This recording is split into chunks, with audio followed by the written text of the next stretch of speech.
এই ত্রিভুজটা সমস্যাটা সমাধান করব। এই ত্রিভুজের এই কোণের মানটা চেয়েছে। হ্যাঁ, এই কোণের মানটা আমাদের বের করতে হবে।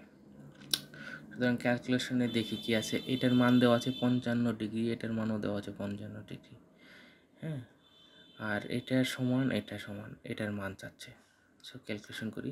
যেহেতু দুইটা ত্রিভুজের মান দেওয়া আছে 55 55, তার মানে তৃতীয়টা মান বের করা ইজি হবে। আমরা জানি ত্রিভুজের 3 কোণের সমষ্টি 180 ডিগ্রি।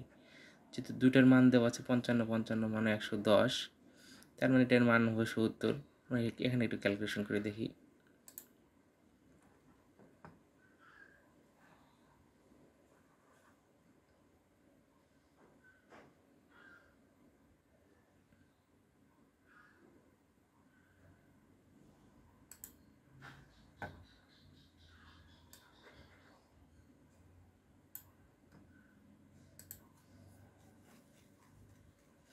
এখানে একটু ক্যালকুলেশন করি। 180 মাইনাস 55 মাইনাস 55 ইকুয়াল টু 70 মানে 70 ডিগ্রি। এই ত্রিভুজের মান হচ্ছে, এই কোণের মান হচ্ছে 70 ডিগ্রি। যেহেতু এই বাহু সমান এই বাহু দিয়ে রাখছে এটা সরল রেখার উপরে, তার মানে এটার মান যদি 70 হয়, এটার মানটাও 70 হবে। আচ্ছা, আমরা জানি ত্রিভুজের 3 কোণের সমষ্টি 180 ডিগ্রি। তার মানে এটার মান 70, এটার মান 70 হলে 140, আর এটার মান তাহলে হবে 40 ডিগ্রি। একটু ক্যালকুলেশন করি। হ্যাঁ, এই জায়গায় ক্যালকুলেশন করি। 70 প্লাস 70 140 ডিগ্রি, 40 মাইনাস ত্রিভুজের 3 কোণের সমষ্টি 180 degree.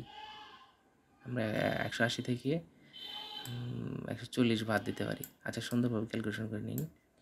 180 minus 70 minus 70 equal to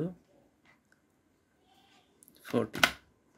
এটার মান হচ্ছে তাহলে 40 ডিগ্রি। 40 ডিগ্রি। আমরা জানি একটা সরল রেখার মান হচ্ছে 180 ডিগ্রি। তার মানে এটার মান যদি হচ্ছে এই সরল রেখার উপর এই সাইডের মানটা যদি 40 ডিগ্রি হয়, তাহলে এটার মান হবে কত? 180 থেকে 40 বাদ দিলে 140 ডিগ্রি। সুতরাং 140 ডিগ্রি একটু ক্যালকুলেশন করে নিই।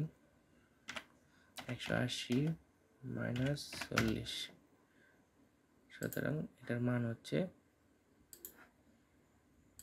140 ডিগ্রি। এটার মান 140 ডিগ্রি। সুতরাং আনসার হবে, আচ্ছা, এটার মান হচ্ছে 70 ডিগ্রি আমরা নিয়ে আসছি। এটার মান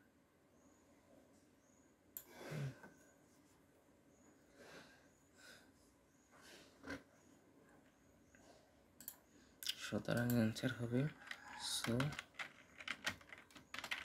অ্যান্সার